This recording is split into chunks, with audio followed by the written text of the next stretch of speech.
আমাদের কি অধিকার নাই?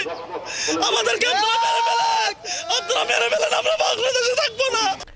দেশের অন্য ধর্মীয় প্রতিষ্ঠানের মতো অলিয়া উলিয়াদের মাজারেও নিরাপত্তা নিশ্চিতের দাবি জানালেন ভক্তরা। রাজধানীর প্রেস ক্লাব ও শাহবাগে বিভিন্ন প্রতিবাদ কর্মসূচিতে মাজারে হামলার সাথে জড়িতদের আইনের আওতায় আনার দাবি জানান তারা। এদিকে গুলিস্তানের গোলাপশাহ মাজার ভাঙার শঙ্কায় দিনরাত সেখানে পাহারা দিয়েছেন শতাধিক ভক্ত। রাশেদ আনিসের প্রতিবেদন। রাজনৈতিক পট পরিবর্তনের পর সারা দেশে অলি আউলিয়া ও সুফি সাধকদের মাজার ভাঙ্গার ঘটনা শুরু হয়। এ পর্যন্ত ঢাকার পূর্বাঞ্চল সহ দেশের বিভিন্ন জেলায় অসংখ্য মাজার ও সুফি সাধকদের কবর ভাঙ্গার ঘটনা ঘটে। সামাজিক যোগাযোগ মাধ্যমে ইভেন্ট খুলে গুলিস্তানের গোলাপশাহর মাজার ভাঙ্গার ঘোষণাও দেয়া হয়।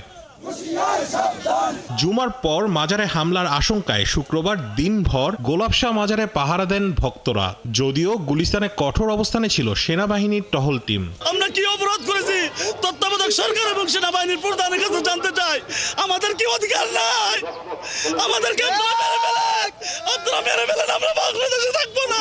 আমরা সুফি সাধকের লোক, আমরা আরামসে ভালোভাবে বলতেছি। তারা যদি আমাদের কথা না শুনে, আমরা রাস্তাঘাটে গাড়ি ঘোড়া যা আছে পুরো বাংলাদেশ অচল করে দিব। আমাদের পাহারা দিতে হবে কেন?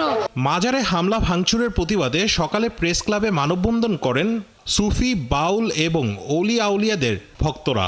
মাজার ভাঙ্গার সাথে জড়িতদের কঠোর শাস্তির দাবি জানান তারা। মাননীয় সরকারের কাছে আকুল আবেদন জানাচ্ছি, প্রত্যেকটি মাজার খানকায় প্রশাসনের লোক দিয়ে নিরাপত্তা দেওয়া হোক। আমাদের দেশে একটি গণতান্ত্রিক সুস্থ ধারা ফিরে আসুক।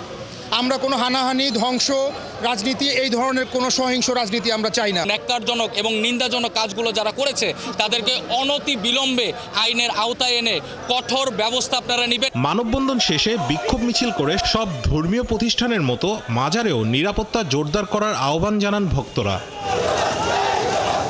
একই দাবিতে বিকেলে শাহবাগে ভাব বৈঠকের আয়োজনে মাজার ভাঙ্গার প্রতিবাদে মানববন্ধনে যোগ দেন বিশিষ্ট কবি ও দার্শনিক ফরহাদ মজহার।